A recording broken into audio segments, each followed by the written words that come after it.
This is a video about the lift system for bike parks. That is somewhat of a revolution, and it's worth making a video about it.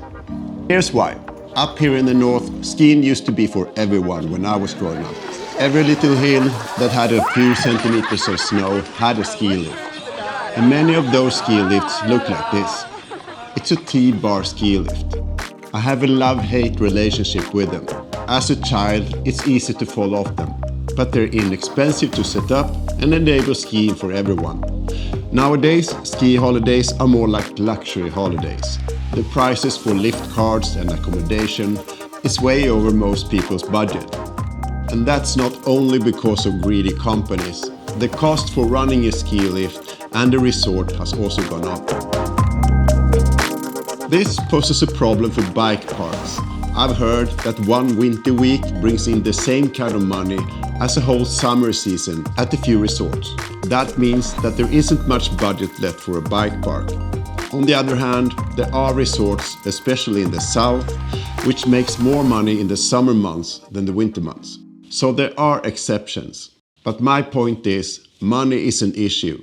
T-bar lifts is an issue, since that's a difficult hurdle to overcome for many riders. It can easily cause accidents, and if you put the T-bar under the saddle, it can scratch the dropper post. Still, T-bar lifts is the absolutely most common type of lift here in Scandinavia. And building a €5 million Doppelmayr just to accommodate for a few mountain bikers, that's a stretch. That's where this shtick comes into the picture, simply because it introduces uplifts for the masses. It's still early days, but I've seen a few bike parks near me that have started to use this lift system only this year. And I suspect that we will see many more bike parks starting to use them the coming years. I guess there are other systems than easyLOOP. The idea isn't new. In 2014, this system was presented, but it seems to be a little bit more complicated than it needs to be. And I don't really know about any bike parks that still uses it.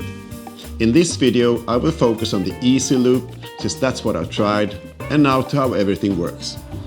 It's pretty straightforward really. Remove the T-bar thingy from the wire and replace it with this easyLOOP. And now you have a bike park uplift that everyone can use.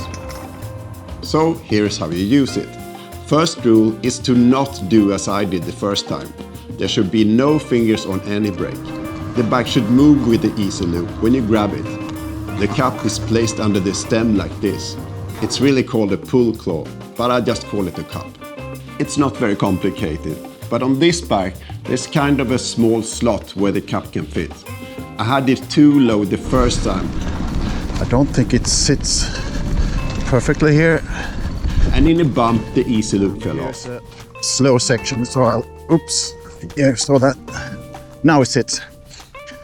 But you're not a noob for very long. Already on my third run, I feel I get everything right every time. This is as easy as it gets. You have plenty of time to place the cup correctly, just ride along with the lift. There is very little drama involved. And this is why this might be the next best thing after sliced bread. I don't have to worry about scratching this €8,000 test bike.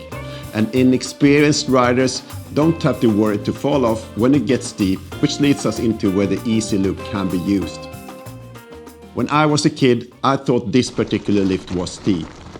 As an adult, I would say that this lift is not very steep at all. Medium steep, if that makes sense. Now I see it sits properly and shouldn't be any problem for the rest of the ride. Apart from that, it works very well. I don't think you can go or have this thing too steep though, because that will lift the front wheel too much. So maybe you can't have these easyLOOPs in all hills. easyLOOP says that the system can be used at a maximum of 60% inclines. That's 30 degrees. That's fairly steep, and I don't think the number of degrees is the limitation here. But even ground is.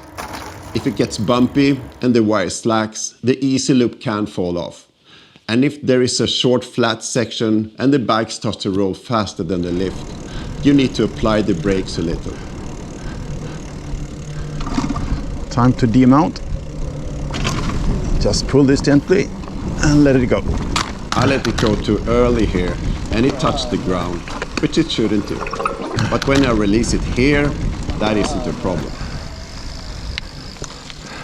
Anyway, if you haven't seen this type of uplift system before, get ready, because I predict it will be a very common sight, which will boost especially small bike parks with a limited budget.